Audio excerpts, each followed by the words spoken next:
মিথ্যা বলা এমন একটা বাজে স্বভাব যে মিথ্যাবাদী তাকে যে আল্লাহ তাআলা একটা আল্লাহ প্রদত্ত সম্মান দিয়েছিলেন, সেই সম্মানটা সে মিথ্যার মাধ্যমে হারিয়ে ফেলে। মিথ্যা এমন একটা জঘন্য পাপ যে মিথ্যার মাধ্যমে বান্দার ইমানের নুনটা নষ্ট হয়ে যায়, তার ইমানটা একটা পর্যায়ে গিয়ে দুর্বল হয়ে যায়, ইভেন অনেকে ইমান হারা হয়ে মারা যায়।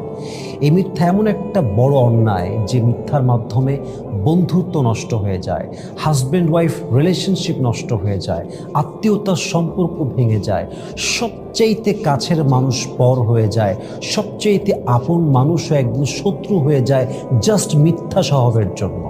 এবং সবচেয়ে বড় ব্যাপার কি জানেন, যে মিথ্যাবাদী হয় তার জবানে মৃত্যুর সময় কালেমা নসিব হয় না, সে বেঈমান হয়ে বেশিরভাগ সময় মারা যায়। এজন্য যদি জীবনে সুখী হতে চান, আল্লাহ প্রদত্ত সম্মান ধরে রাখতে চান, আল্লাহর দেওয়া ইজ্জত নিয়ে বাঁচতে চান, সমাজের চোখে, বন্ধুর চোখে, স্বামীর চোখে, স্ত্রীর চোখে, পরিবারের চোখে যদি সম্মানিত ব্যক্তি হয়ে বাঁচতে চান, মিথ্যা বলার স্বভাবটা ছেড়ে দেন। আসুন আমরা সত্যবাদী হই, আল্লাহ আমাদেরকে সম্মান দিবেন, যে সম্মান পৃথিবীর কেউ চাইলেও নষ্ট করতে পারবে না ইনশাআল্লাহ তাআলা।